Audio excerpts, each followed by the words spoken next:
Hello, God bless you. It's time for today's Bible reading. We're going to be reading Matthew chapter 11. Matthew chapter 11, this chapter's about the same length as many as the preceding chapters. And in this chapter, we're going to see an exchange between Jesus and John the Baptist, sort of by way of proxy. We're going to see a section subtitled Judgment for the Unbelievers, Jesus' Prayer of Thanksgiving, and those are the three primary sections of this chapter. So let's begin reading.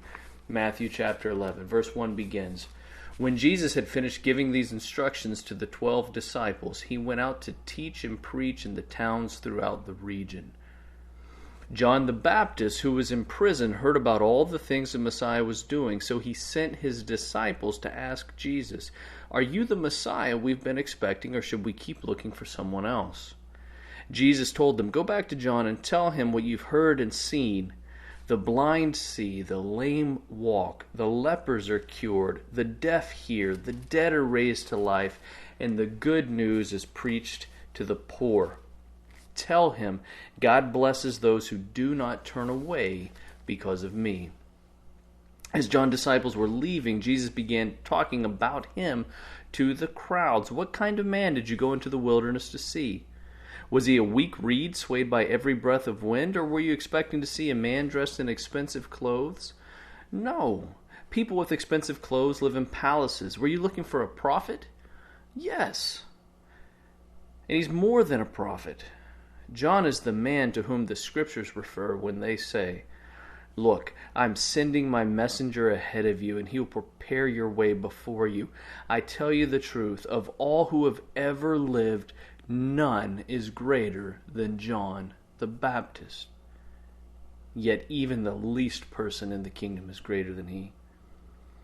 And from the time John the Baptist began preaching until now, the kingdom of heaven has been forcefully advancing, and violent people are attacking it. For before John came, all the prophets and the law of Moses looked forward to this present time, and if you are willing to accept what I say, he is Elijah, the one the prophets said would come. Anyone with ears to hear should listen and understand. To what can I compare this generation? It's like children playing a game in the public square. They complain to their friends, 'We played wedding songs and you didn't dance. So we played funeral songs and you didn't mourn.' John didn't spend his time eating and drinking. You say he's possessed by a demon.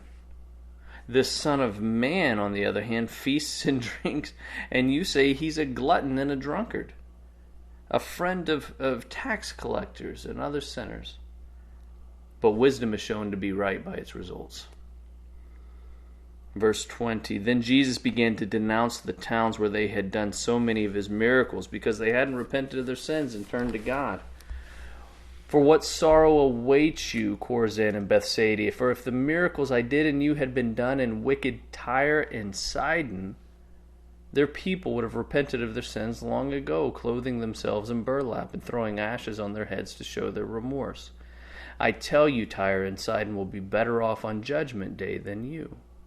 And you people of Capernaum, will you be honored in heaven? No, you'll go down to the place of the dead. For if the miracles I did in you had been done in wicked Sodom, it would be here today. I tell you, even Sodom will be better off on Judgment Day before you." Now, I want to make sure we understand something about these cities mentioned.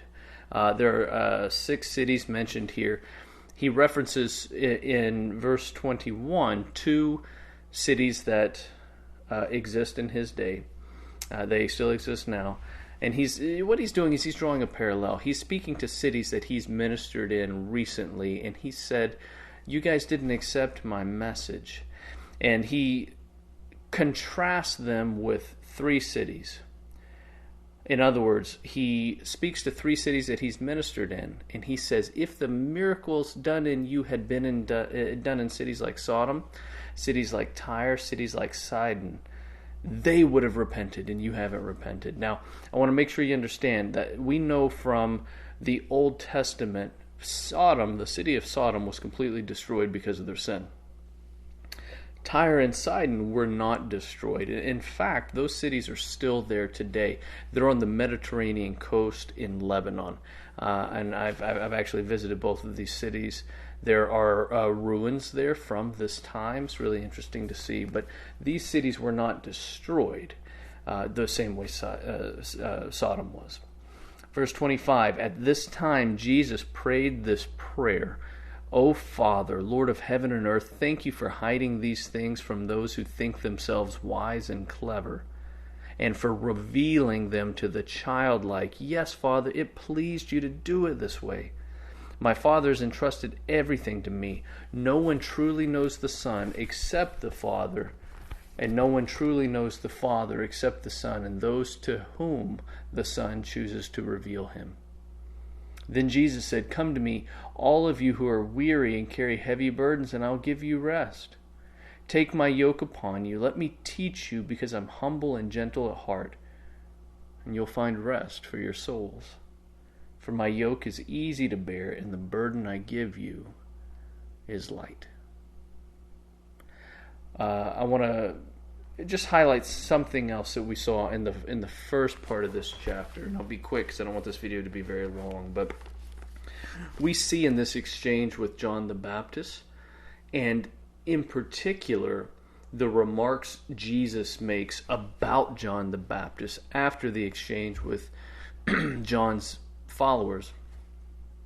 He's teaching about his upside down kingdom again. And we saw this back in the Sermon on the Mount in chapters 5, 6, and 7. Jesus is teaching that his kingdom is unlike any other kingdom. And in his kingdom, the first will be last and the last will be first. And in his kingdom, the least will be greatest and the greatest will be least. And he speaks that of John. He says, John, there's no greater prophet than John. John's ministry in his life was prophesied about in the scriptures. There's just not a lot of people in human history that we can say that about. And he says that no one is greater than John. And yet, in the kingdom of God, even the least are greater than John, because my kingdom is an upside down kingdom.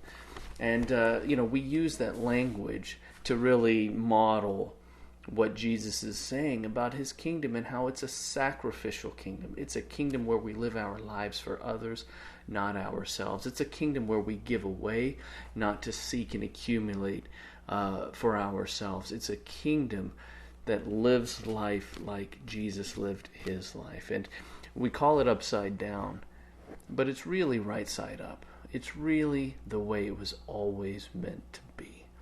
That concludes Matthew chapter 11. I'll see you for Matthew chapter 12. God bless.